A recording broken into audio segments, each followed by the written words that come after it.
Graças a Deus. O nosso cordial boa noite, na graça e na paz de nosso Senhor Jesus Cristo, a todos os nossos amados irmãos e aos nossos queridos ouvintes, aonde quer que participem dessa programação, seja pelo aplicativo, seja pelo rádio mesmo, seu receptor, seu aparelho, aonde estiverem, nós estamos desejando falar a cada um de vocês. Antes de lermos a Bíblia, eu vou citar para vocês as Escrituras. A primeira delas está na explicação da parábola do joio, em São Mateus capítulo 13, o versículo 38. São Mateus capítulo 13, o versículo 38. Quem desejar marcar, está aí. A segunda leitura nós estamos desejando que vocês encontrem e marquem aí. Está em São Lucas capítulo 8, na parábola do semeador, no versículo 11. Isso para falarmos de semente. Antes de lermos a Bíblia, se vocês já encontraram ou anotaram, eu gostaria de fazer uma pequena oração de pelo menos 5 segundos. Todos que estiverem ligados nesta hora, que desejarem orar comigo, feche seus olhos enquanto eu digo: Deus, no nome de Jesus Cristo. A pessoa que ouvir a palavra original, que ainda não estiver enxergando o que Deus está fazendo nesta última hora, que o Senhor seja misericordioso e abra os olhos, como Eliseu pediu para o Senhor abrir os olhos do seu moço, e o Senhor abriu. Em nome de Jesus Cristo, nós oramos. Amém. Pois bem, aquele que não consegue ver, nós chamamos de cego. O único que pode abrir o olho de um cego é Deus. E nós vamos então à leitura. Eu disse a primeira em São Mateus capítulo 13, versículo 38, quando estava explicando a parábola do trigo e do joio. Ele disse: o campo é o mundo, e a boa semente são os filhos do reino, e o joio são os filhos do maligno. É bom dar uma repetida nisso, né? O campo é o mundo, e a boa semente são os filhos do reino, e o joio são os filhos do maligno.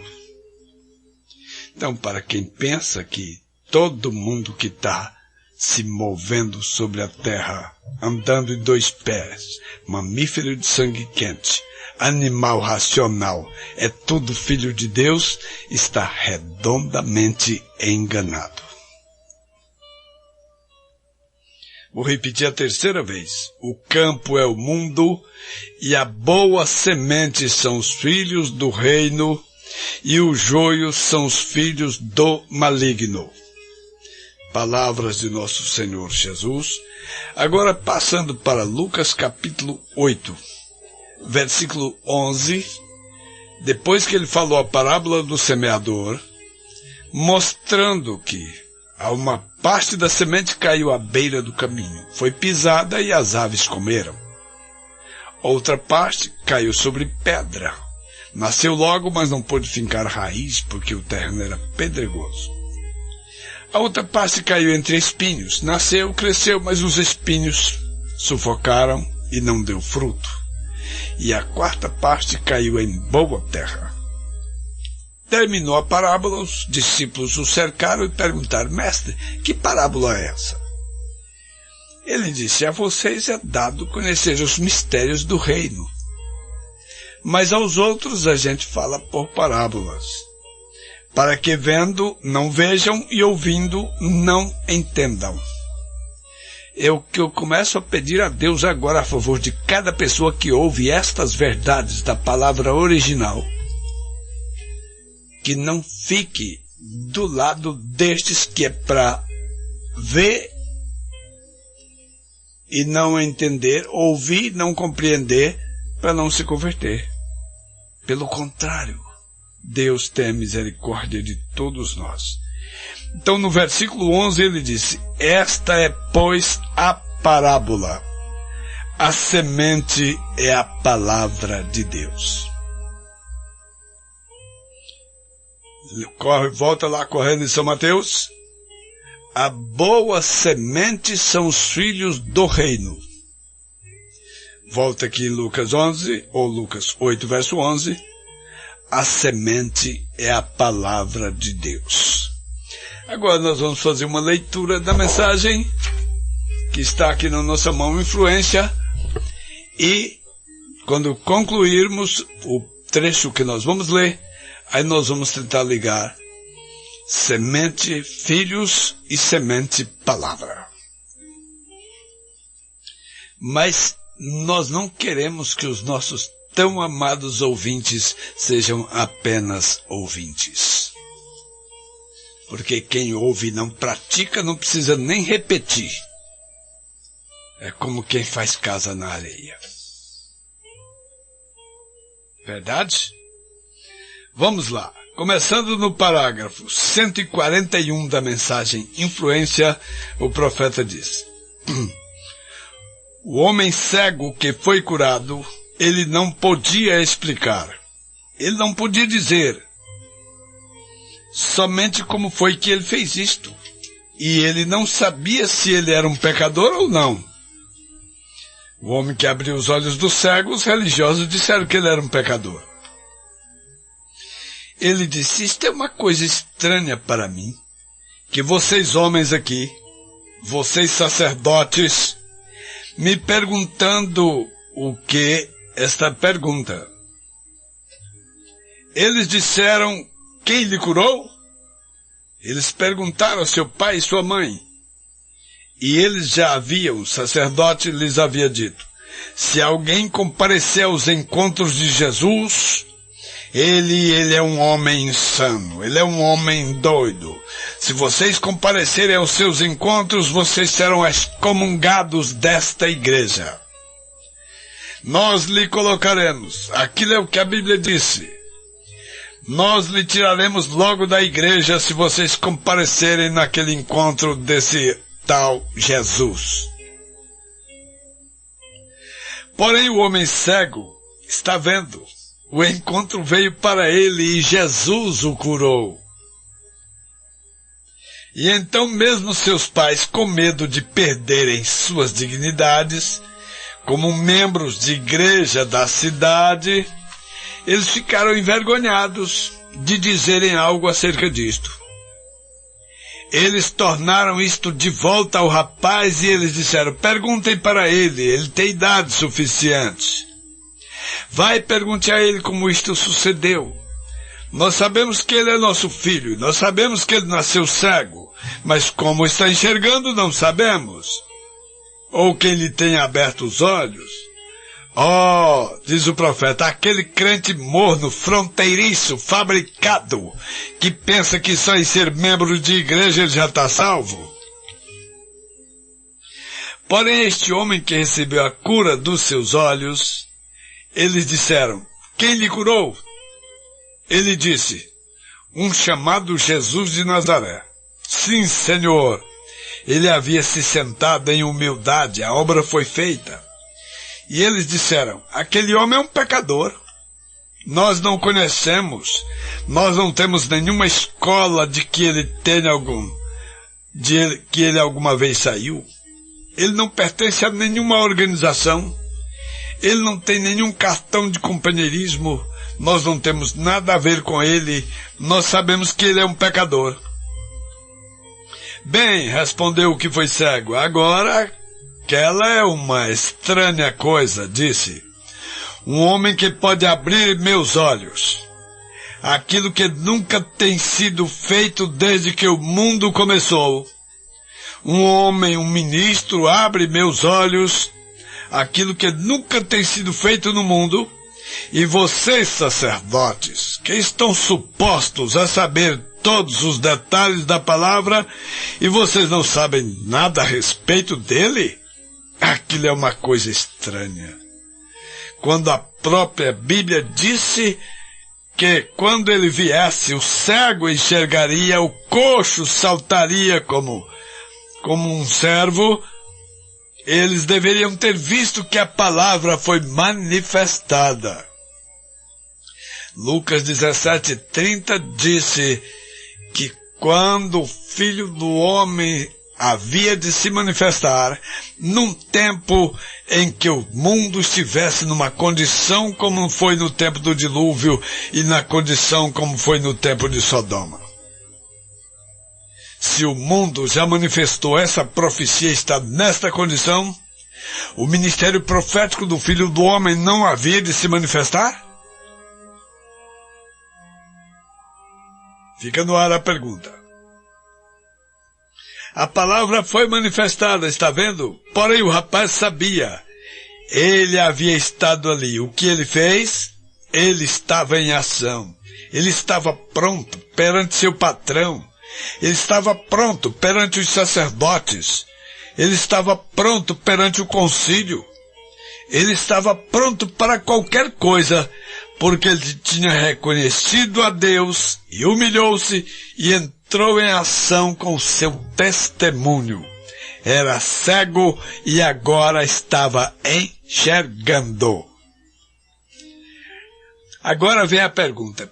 Por que é que esses fariseus, saduceus, escribas e essa raça toda, por que não aceitaram a verdade? Ficaram, foi em volta questionando, o homem tinha tudo. Ele disse, uma coisa eu sei, eu era cego e estou enxergando. E os incrédulos, possessos de demônios religiosos, em volta dele questionando. Não é bonito uma coisa dessa? O pilar de fogo deveria nos colocar hoje em ação.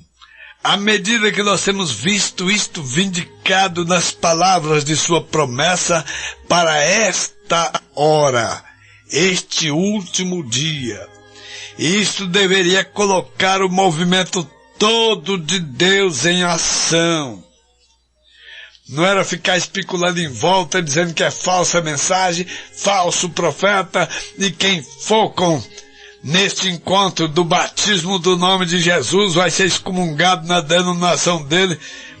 E os demônios, as pessoas morrem, mas os demônios permanecem os mesmos. Mas eles não vão permanecer eternamente porque vão parar no lago de fogo. Pois bem, quando o profeta de Deus ficou pareado com um homem mais alto do que ele, com chinelo velho, esfarrapado, e ele pensou, meu Deus, um ser humano andando na escuridão. Se meu sapato servisse no pé dele, eu dava meu sapato para ele. Se meu paletó servisse nele, que é maior do que eu dava meu paletó para ele. Quando o profeta foi envolvido naquele sentimento, ele colocou as mãos no ombro do homem e disse, Deus tenha misericórdia. E o homem gritou por cima do ombro do profeta, eu posso ver, eu posso ver. Agora eu quero ver aqueles que viviam questionando a mensagem, dizendo que o discernimento que o profeta tinha era telepatia mental. Que tipo de telepatia foi aquela que abriu o olho do cego? Que tal? Aí está. Então, esse demônio existe desde o começo do mundo.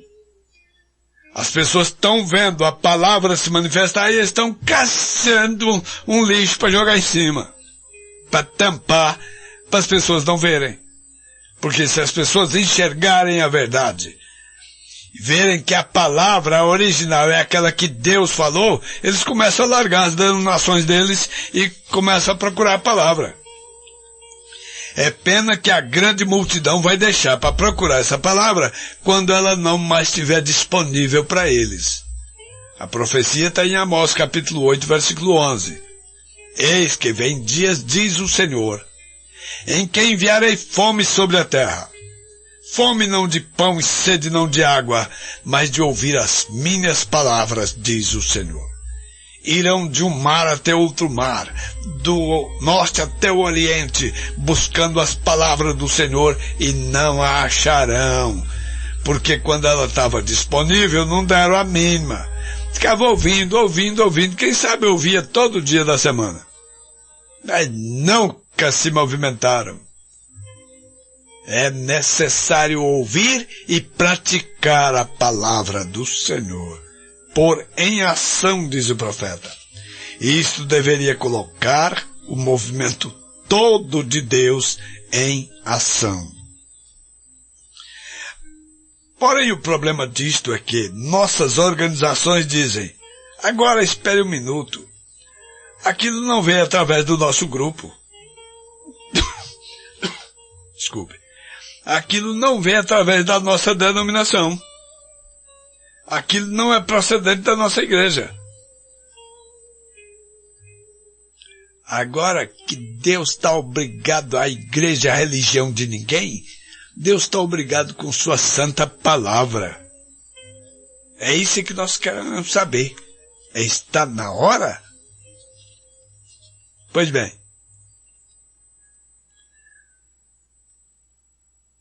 Olhe nesta eleição que haverá aqui, falando dos Estados Unidos.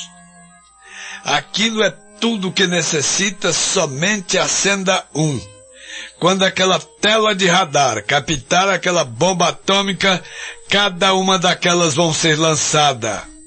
Porém a igreja terá ido antes daquele tempo, de forma que se aquilo pode suceder a qualquer minuto, e a igreja que tem que ir antes daquilo acontecer?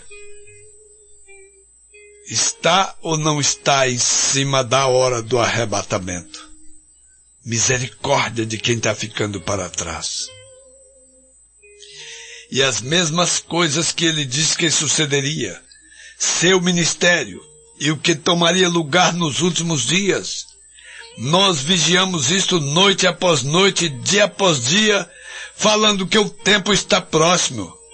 Oh, deveríamos nos humilhar e entrar em humildade e entrar em ação.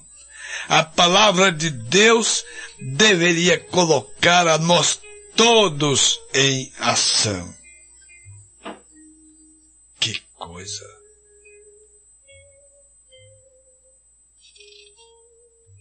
Eu vou parar bem por aqui, que é para poder dar tempo fazer aquilo que eu disse para vocês, que é juntar essas duas sementes. Em São Mateus capítulo 13, ele disse que a boa semente, explicando a parábola do trigo e do joio, que a boa semente, deixa eu ler de novo para vocês. A boa semente são os filhos do reino, e o joio são os filhos do maligno. É São Mateus 13, verso 38. Em Lucas 8, verso 11, ele disse, esta é, pois, a parábola, a semente é a palavra de Deus.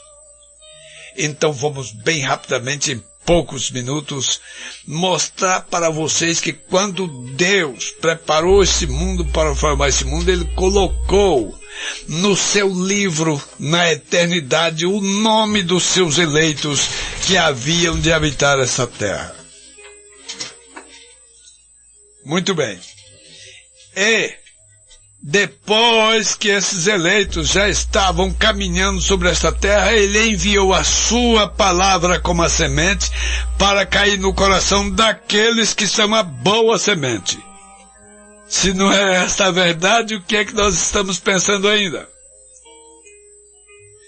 São Mateus 13 diz, a boa semente são os filhos do reino e o joio são os filhos do maligno.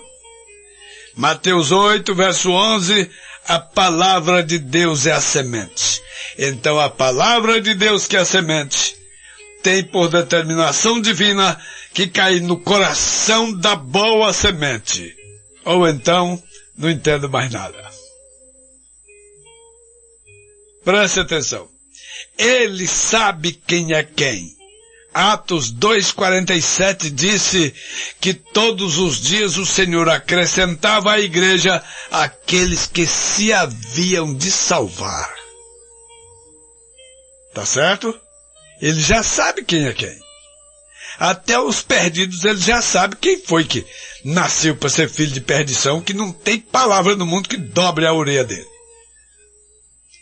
E em Atos capítulo 13, versículo 48, quando ele foi rejeitado, Paulo foi rejeitado pelos judeus e se lançou a pregar para os gentios, diz o verso 48, e os gentios ouvindo isso, glorificavam a palavra do Senhor e creram todos que estavam ordenados para a vida eterna. Que maravilha! Então ele sabe quem é a boa semente, os filhos do reino. Ele sabe quem é o joio, os filhos do maligno. Ele não vai colocar sua palavra, que é a semente, no coração dos filhos do maligno, porque não tem lugar para colocar.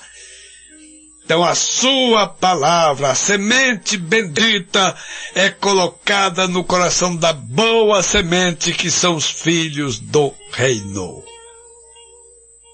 Deus lhes abençoe. De segunda a sexta às 20h30 você pode continuar ouvindo a palavra original.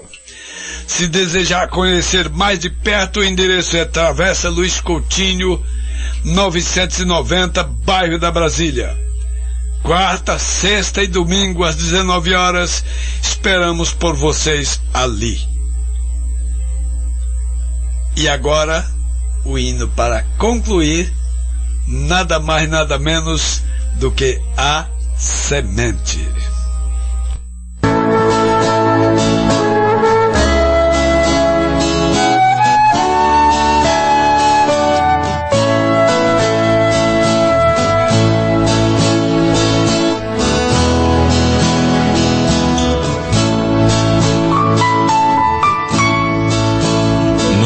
Se pode matar,